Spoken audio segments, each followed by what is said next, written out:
Hi, I'm Troy Evans.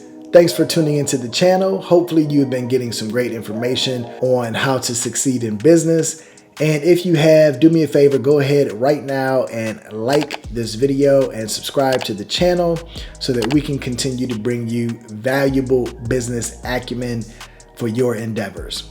Whenever you are raising capital, you normally have two choices, and that is to raise capital via debt or to raise capital via equity. Debt meaning you are borrowing money, and equity meaning you are giving up a percent ownership in the business. So today we're going to talk about how to raise capital via debt, and specifically we're going to talk about the cons of raising capital via debt. So without further ado, let's go ahead and dive in.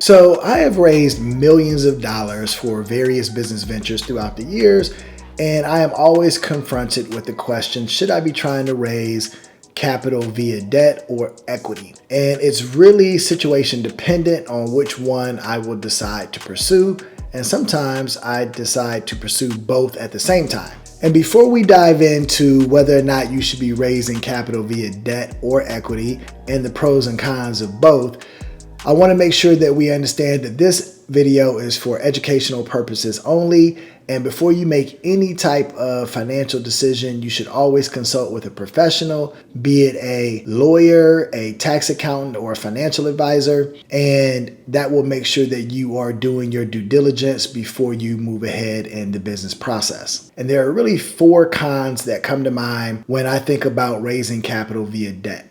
The first is securities laws.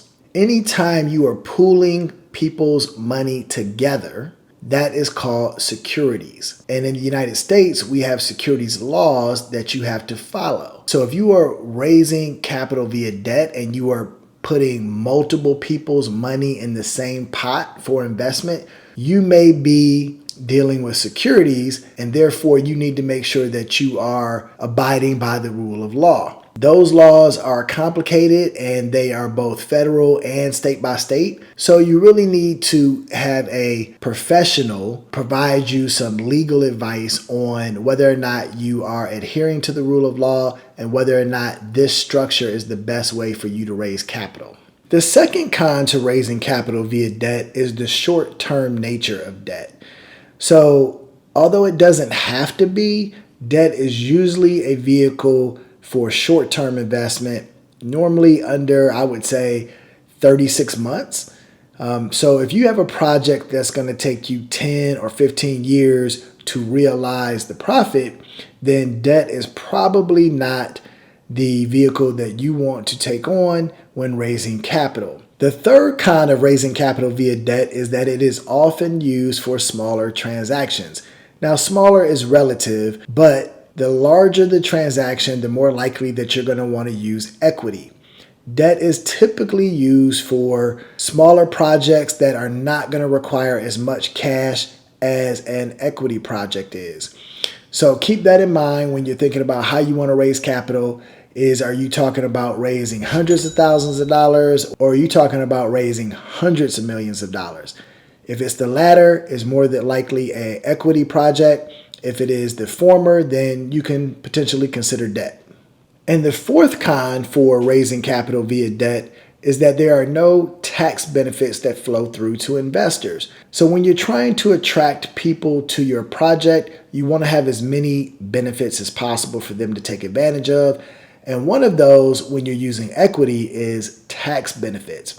However, with debt, you are paying a steady interest payment to your lenders or investors, and therefore there are no tax benefits such as depreciation in a real estate deal that would flow through to your investors. This can make it potentially difficult to raise capital via debt, and so you just need to be aware that if you're choosing to pursue debt to raise capital, that you may have a limited pool of investors that are interested in partnering with you simply because they don't have some of the additional benefits that come along with equity.